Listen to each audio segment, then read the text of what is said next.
Précis de théologie ascétique et mystique du Père Tancret, chapitre 2, suite, la concupiscence des yeux, curiosité et avarice. Le mal. La concupiscence des yeux comprend deux choses, la curiosité malsaine et l'amour désordonné des biens de la terre. La curiosité dont il est question, c'est le désir immodéré de voir, d'ouïr, de connaître ce qui se passe dans le monde, comme les secrètes intrigues qui s'y nouent, non pour en tirer un profit spirituel, mais pour jouir de cette connaissance frivole. Elle s'étend au siècle passé, quand nous fouillons l'histoire, non pour en tirer quelques exemples utiles à la vie humaine, mais pour repaître notre imagination de tous les objets qui lui plaisent. Elle embrasse surtout toutes les fausses sciences divinatoires, par lesquelles on prétend connaître les choses secrètes ou futures dont Dieu s'est réservé la connaissance. C'est donc entreprendre sur les droits de Dieu, c'est détruire la confiance avec laquelle on se doit abandonner à sa volonté. Cette curiosité se porte même sur les sciences vraies et utiles quand on s'y livre trop ou à contre-temps. Elle nous fait sacrifier de plus grandes obligations, comme il arrive à ceux qui lisent toutes sortes de romans, de comédies et de poésie. Car tout cela n'est autre chose qu'une intempérance, une maladie, un dérèglement de l'esprit, dessèchement du cœur, une misérable captivité qui ne nous laisse pas le loisir de penser à nous et une source d'erreur, comme le dit Bossuet. La seconde forme de cette concupiscence, c'est l'amour désordonné de l'argent. Tantôt on le regarde comme un instrument pour acquérir d'autres biens, par exemple des plaisirs ou des honneurs. Tantôt on s'attache à l'argent pour lui-même, pour le regarder, le palper et trouver en sa possession une certaine sécurité pour l'avenir. C'est l'avarice proprement dite. Dans l'un et l'autre cas, on s'expose à commettre bien des péchés, car ce désir immodéré est la source de beaucoup de fraude et d'injustice. Le remède. Pour combattre la vaine curiosité, il faut se rappeler que ce qui n'est pas éternel est indigne de fixer et de retenir l'attention d'êtres immortels comme nous. La figure de ce monde passe. Il n'y a qu'une chose qui demeure, Dieu et le ciel, qui est l'éternelle possession de Dieu. Nous devons donc ne nous intéresser qu'aux choses éternelles, car ce qui n'est pas éternel n'est rien. Sans doute les événements présents comme ceux des siècles passés peuvent et doivent nous intéresser, mais seulement dans la mesure où ils contribuent à la gloire de Dieu ou au salut des hommes. Quand Dieu a créé le monde et tout ce qui existe, il n'a eu qu'un seul but, communiquer sa vie divine aux créatures intelligentes, aux anges et aux hommes, et recruter des élus.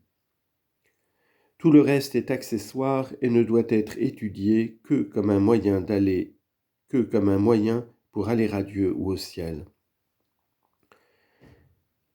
En ce qui concerne l'amour désordonné des biens de la terre, il faut se rappeler que les richesses ne sont pas une fin, mais un moyen que nous donne la Providence pour subvenir à nos besoins.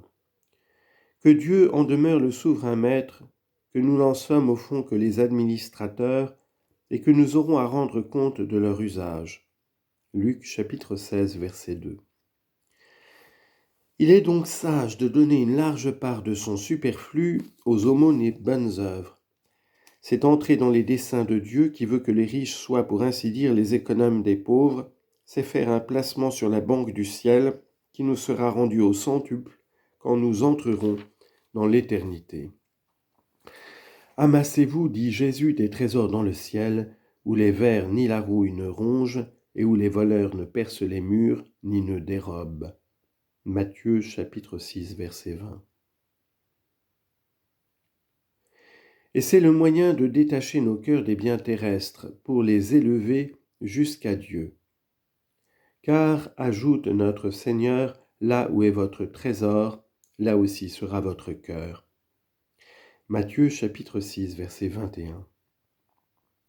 Donc cherchons avant tout le royaume de Dieu, la sainteté et le reste nous viendra par surcroît.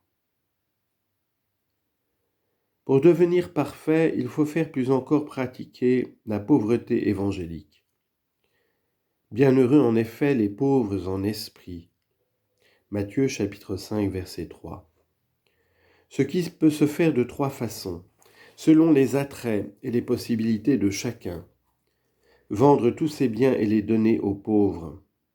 Luc chapitre 12 verset 33, chapitre 18 verset 22, Matthieu chapitre 19 verset 21.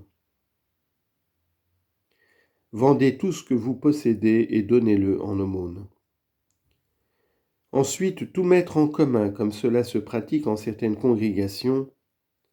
Enfin, garder le fond et se dépouiller de l'usage, en ne dépensant rien que selon l'avis d'un sage directeur. Quoi qu'il en soit, le cœur doit être détaché des richesses pour s'envoler vers Dieu. C'est bien ce que nous recommande Bossuet. Heureux ceux qui, retirés humblement dans la maison du Seigneur, se délectent dans la nudité de leurs petites cellules et de tout le faible attirail dont ils ont besoin dans cette vie qui n'est qu'une ombre de mort, pour n'y voir que leur infirmité et le joug pesant dont le péché les a accablés. Heureuses les vierges sacrées qui ne veulent plus être le spectacle du monde et qui voudraient se cacher à elles-mêmes sous le voile sacré qui les environne. Heureuse la douce contrainte qu'on fait à ses yeux pour ne voir point les vanités et dire avec David « Détournez mes yeux afin de ne pas les voir ». Psaume 118, verset 37.